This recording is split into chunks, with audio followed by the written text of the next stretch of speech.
प्रिय श्रद्धालुओं, जय श्री कृष्णा, जय श्री राम, जय श्री राधे राधे, जय श्री महाकाल। इस वीडियो में आपको श्रवण कराएंगे राजा हरिश्चंद्र पर विश्वामित्र का कोप तथा विश्वामित्र की कपटपूर्ण बातों में आकर हरिश्चंद्र का राज्यदान, दक्षिणा के लिए हरिश्चंद्र के साथ विश्वामित्र का दुर्व्यवहार। व्यासी कहते हैं, राजा ने एक समय की बात है, राजा हरिश्चंद्र शिकार खेलने जंगल में गए थे। वहाँ उन्होंने देखा मनोहर नेत्रों वाली एक सुंदर स्त्री रो रही है। करुणावश उससे उन्होंने पूछा, कमल पत्र के समान विशाल नेत्रों वाली बरानने, तुम क्यों रो रही हो? अभी बताओ, किसने तुम्हें कष्ट दिया है? तुम क्यों अपार दुख में पड़ी हो? इस निर्जन वन में रहने वाली तुम कौन हो और कौन तुम्हारे पिता एवं पति हैं? कांते, मेरे राज्य में तो राक्षस भी दूसरे की स्त्री को कष्ट नहीं पहुंचाते। सुंदरी, तुम्हें जो दुख देता हो उसे मैं अभी मार डालूंगा। बरा रोए, तुम अपना दुख बताकर शांत भाव से यहीं रहो। किशोदरी सुमध्य में मेरे राज्य में कोई भी दुराचारी नहीं रह सकता। महाराज हरिश्चंद्र की यह बात सुनकर अपने मुख पर फैले हुए आंसुओं को पोंछने के पश्चात वह स्त्री उनसे कहने लगी। स्त्री ने कहा, राजन, मेरे लिए वन में रहकर जो कठिन तपस्या कर रहे हैं उन मुनिवर विश्वामित्र से ही मैं अत्यंत दुखी हूँ। उत्तम व्रत का पालन करने वाले राजन, आपके राज्य में रहकर मेरे महान कष्ट पाने का यही कारण है। मुनि ने अत्यंत सताई जाने वाली मैं कमना नाम की स्त्री हूँ, यही मेरा साधारण परिचय है। राजा ने कहा, विशालाक्षी, वेदव्यासी भगवान आगे कहते हैं, तुम अपने स्थान पर आनंद से रहो, अब तुम्हें कष्ट का सामना नहीं करना पड़ेगा। तपस्या में तत्पर रहने वाले उन मुनि को मैं मना कर दूंगा। इस प्रकार उस स्त्री को आश्वासन देकर राजा हरिश्चंद्र तुरंत विश्वामित्र के पास गए। नम्रतापूर्वक सिर झुकाकर उन्हें प्रणाम किया। साथ ही कहा, मुनिवर, आप इतनी कठिन तपस्या से शरीर को क्यों संकटग्रस्त बना रहे हैं? महामते, किस प्रयोजन को सिद्ध करने के लिए आपकी यह तैयारी है? यथार्थ बात बताने की कृपा करें। गाधिनंदन मुने, मैं आपका अभिलषित कार्य सफल करने के लिए तैयार हूँ। अब इससे आगे तपस्या करने का विचार छोड़कर आप इसी क्षण उठ जाने की कृपा करें। सर्वज्ञ मुने, मेरे राज्य में रहकर कभी किसी को भी किसी प्रकार की कठिन तपस्या नहीं करनी चाहिए, क्योंकि लौकिक शरीर के लिए ऐसा तप महान कष्टप्रद होता है। इस प्रकार विश्वामित्र को तप करने से रोककर राजा हरिश्चंद्र घर चले गए। हरिश्चंद्र की इस क्रिया से मुनि के मन में क्रोध छा गया। वे अपने स्थान को चले गए और बदला लेने की बात सोचने लगे। तरह तरह से सोचने के पश्चात उन्होंने एक भयंकर दानव को राजा हरिश्चंद्र के पास जाने की आज्ञा दी। मुनि के प्रयास से उस समय वह दानव सुगर के रूप में परिणत हो गया। उसने शरीर की आकृति बड़ी विशाल थी। वह महाकाल जैसा जान पड़ता था। वह भयंकर शब्द करता हुआ राजा हरिश्चंद्र के उपवन में पहुंच गया। रक्षकों को भयभीत करना मानो उसका स्वभाव बन गया था। उसने उपवन को नष्ट भ्रष्ट कर दिया। आगे वेदव्यासी भगवान बताते हैं, तब हाथ में शस्त्र लेकर उस उपवन की रखवाली करने वाले सभी रक्षक वहाँ से भाग चले। मालियों ने अत्यंत डरकर हा हा की आवाज़ के साथ चिल्लाना आरंभ कर दिया। काल की तुलना करने वाला वह सुअर जब बाणों से मारे जाने पर भी निर्भीकतापूर्वक रक्षकों को पीड़ित करने में लगा रहा, तब तो उस रखवालों के भय की सीमा नहीं रही। वे राजा हरिश्चंद्र की शरण में गए। भय से अधीर होकर कांपते हुए उन्होंने कहा, हमें बचाइए, बचाइए। तब डर से अत्यंत घबराए हुए उन उपस्थित रक्षकों को देखकर राजा ने पूछा, रक्षकों, तुम्हें किससे क्या भय है? शीघ्र बताओ। रक्षकों, मैं देवताओं और राक्षसों से नहीं डरता। किसने तुम्हें भय पहुंचाया है? मेरे सामने सब कहो। उस भागीन शत्रु को अभी एक ही बाण से मैं मार डालता हूँ। मालियों ने कहा, राजन, देवता, दानव, यक्ष अथवा किन्नर, इनमें से वह कोई नहीं है। विशाल शरीर वाला कोई एक सुअर उपवन में आ घुसा है। इस सुअर ने अपने दांतों के पुष्पों के समस्त वृक्षों को रौंद डाला है। उपवन में बैठते ही उसने सब तोड़ ताड़ कर चौपट कर दिया है। महाराज, हमारे बाण, लाठी और पत्थर से चोट पहुंचाने पर भी वह निर्भीकता पूर्वक हमें मारने के लिए टूट पड़ा। व्यास जी कहते हैं, राजन, महाराज हरिश्चंद्र मालियों का यह वचन सुनकर क्रोध से तमतमा उठे। उसी क्षण घोड़े पर चढ़कर वे उपवन की ओर चल पड़े। हाथी, घोड़े, रथ और पैदल चलने वाले सैनिकों से युक्त एक विशाल सेना साथ लेकर वे झट उस उपवन में पहुंच गए। आगे की कथा वेदव्यास जी श्रवण करा रहे हैं, श्रवण कीजिएगा। वहां उन्होंने विशाल शरीर वाले एक भयंकर सुअर को गुर्राते हुए देखा। उसने उपवन को चौपट कर दिया। यह देखकर वे कुपित हो उठे। तदनंतर उन्होंने धनुष पर बाण चढ़ाकर उसे खींचा और उस पापी सुअर को मारने के लिए उस पर छोड़ दिया। क्रोध से व्याकुल उन धनुर्धर नरेश को देखकर वह सुअर अत्यंत भयजनक शब्द करता हुआ तुरंत सामने दौड़ आया। उस विशाल मुख वाले बराह पर दृष्टि पड़ते ही राजा उसे मारने के लिए बाणों का प्रयोग करने लगे। उस समय उनके बाणों को विफल करके बलपूर्वक बड़ी शीघ्रता के साथ वह सुअर वहाँ से निकल भागा। उसने राजा की बिल्कुल परवाह नहीं की। अब हरिश्चंद्र के क्रोध की सीमा नहीं रही।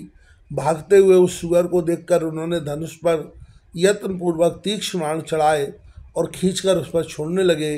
कभी वह दिखाई पड़ता और कभी झट ओझल हो जाता था और कभी अनेक प्रकार के शब्द करते हुए राजा के पास पहुंच जाता। महाराज हरिश्चंद्र क्रोधवश उस सुअर के पीछे पड़ गए।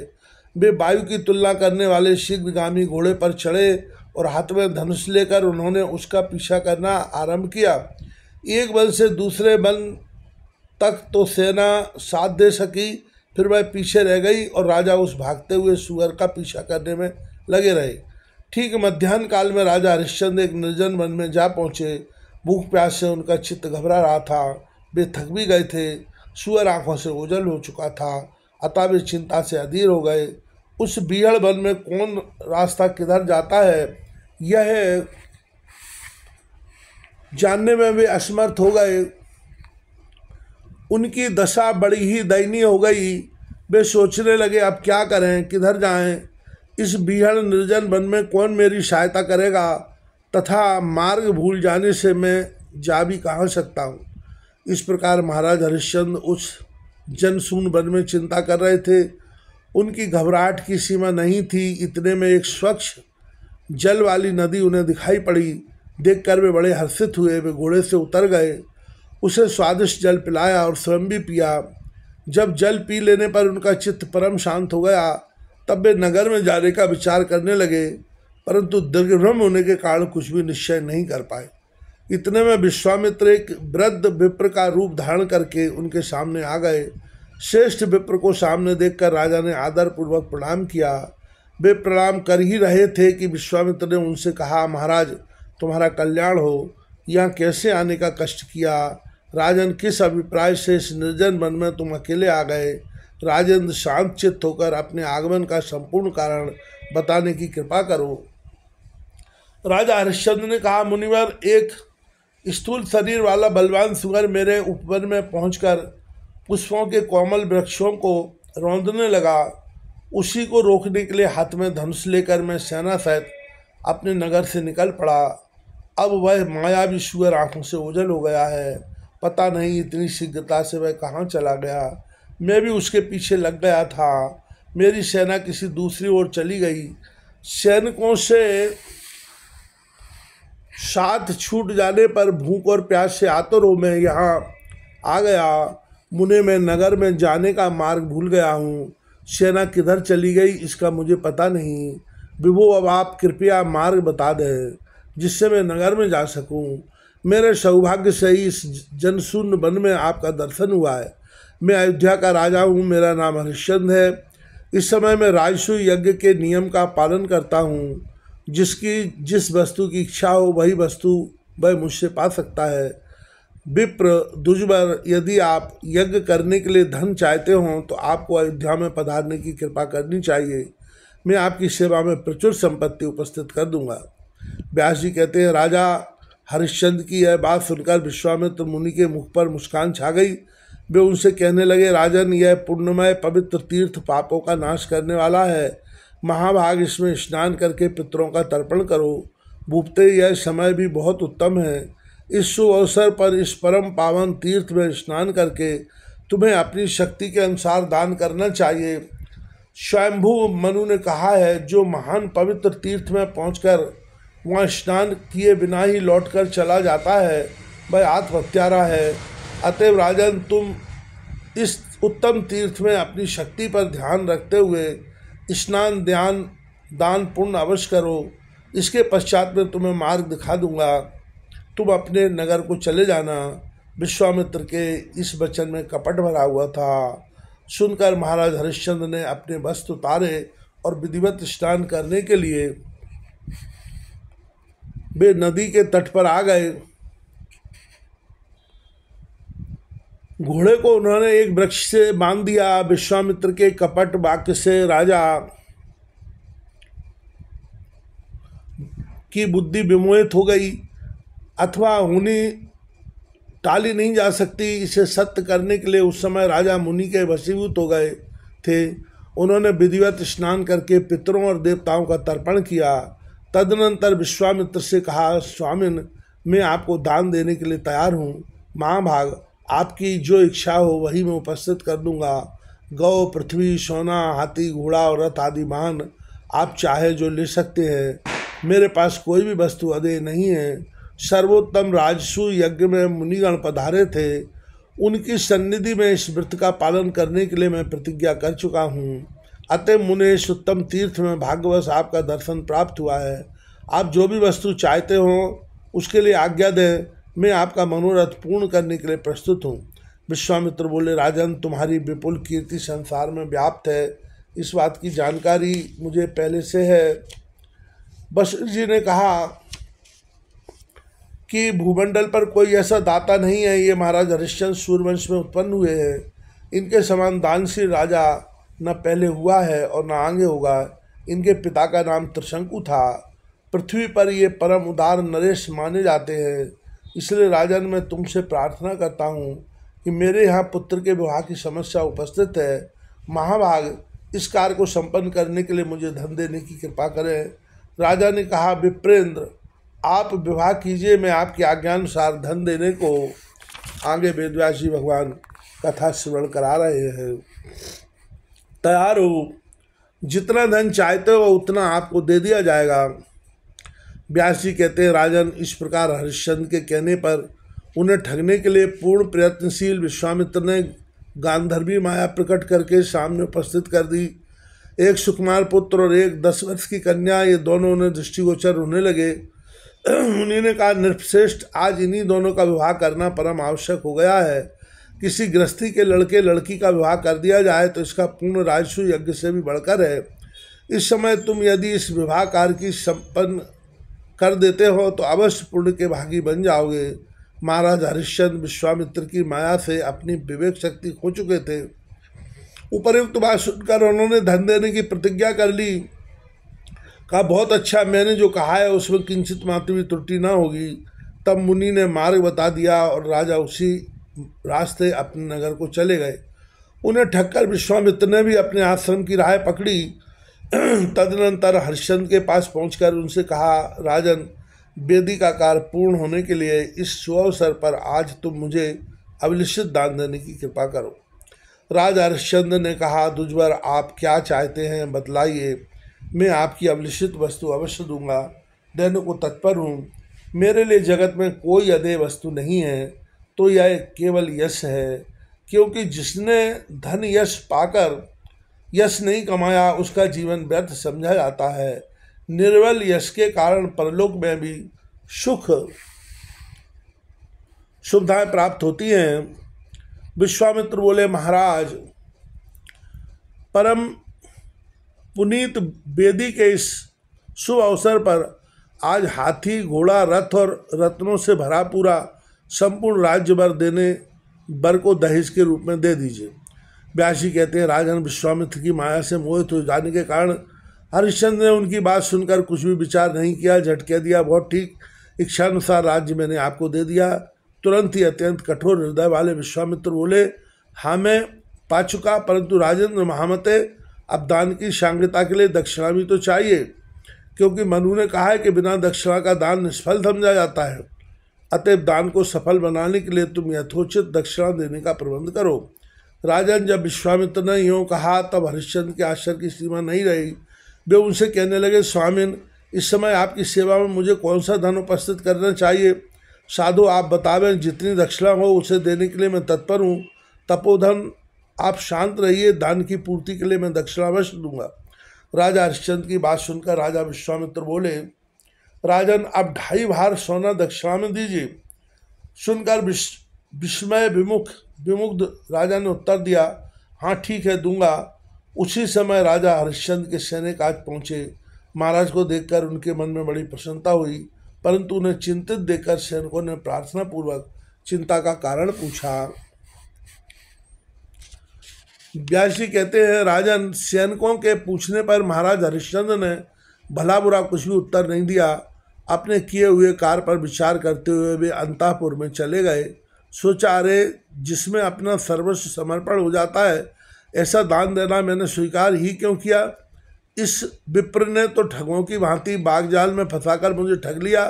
सामग्रियों सहित संपूर्ण राज्य उस विप्र को देने के लिए मैं वचनबद्ध हो गया। फिर साथ में 2.5 बार सोना देने की भी मैंने प्रतिज्ञा कर ली। मुनि का यह कपट मेरी समझ में नहीं आ सका। अकस्मात उस तपस्वी विप्र के धोखे में मैं पड़ गया। निश्चयी विधि का विधान समझ में नहीं आता। पता नहीं अब भविष्य में क्या होने वाला है। इस प्रकार गहरी चिंता में पड़े हुए राजा हरिश्चंद्र अंतापुर में चले गए। उन्हें चिंताग्रस्त देखकर रानी ने चिंता का कारण पूछा। प्रभु, इस समय आप क्यों इतने उदास हैं? कौन सी चिंता आपको सता रही है? मुझे बताने की कृपा करें। राजेंद्र, आपका पुत्र सकुशल है। राजसू यज्ञ में आपको सफलता प्राप्त हो गई है, फिर शोक क्यों करते हैं? इसका कारण स्पष्ट करने की कृपा कीजिए। इस समय बलवान अथवा निर्बल कोई कहीं भी आपका शत्रु नहीं है। वरुण भी आपके व्यवहार से परम संतुष्ट है। जगत में आप धन्यवाद के पात्र माने जाते हैं। परम बुद्धिमान राजेंद्र, चिंता से शरीर क्षीण हो जाता है। चिंता के समान दूसरी कोई मृत्यु नहीं है, अतः आप इसे छोड़कर स्वस्थ हो जाइए। राजन, पत्नी के वचन सुनकर महाराज हरिश्चंद्र ने प्रीतिपूर्वक उसे चिंता का कारण बतलाना चाहा, पर बता नहीं सके। उस समय उनको रोम रोम चिंता से व्याप्त था। भोजन तक छूट गया था। वे स्वच्छ शैया पर सोए थे, परंतु उन्हें नींद नहीं आ सकी। चिंतातुर महाराज हरिश्चंद्र प्रातःकाल उठकर जब संध्या बंदन आदि क्रिया संपन्न कर रहे थे, ठीक उसी समय विश्वामित्र वहाँ आ पहुँचे। उस सर्वस्वहारी मुनि के आने की सूचना द्वारपालों ने राजा के पास पहुँचाई। राजा आज्ञा पाकर मुनि अंदर आए। राजा ने बार बार उन्हें प्रणाम किया। उसी क्षण मुनि कहने लगे।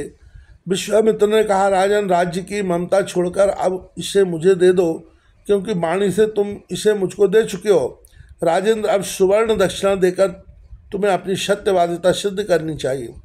राजा हरिश्चंद्र बोले, कुशिक वंश को सुशोभित करने वाले प्रभु, अब यह मेरा राज्य नहीं है, मैं इसे दे चुका। मैं यहाँ से अन्यत्र चला जाऊँगा, आप चिंता न करें। ब्रह्मन विभो दुज्वर, मेरा सर्वस्व आपकी सेवा में समर्पित है। आप इस पर अपना अधिकार कर लें।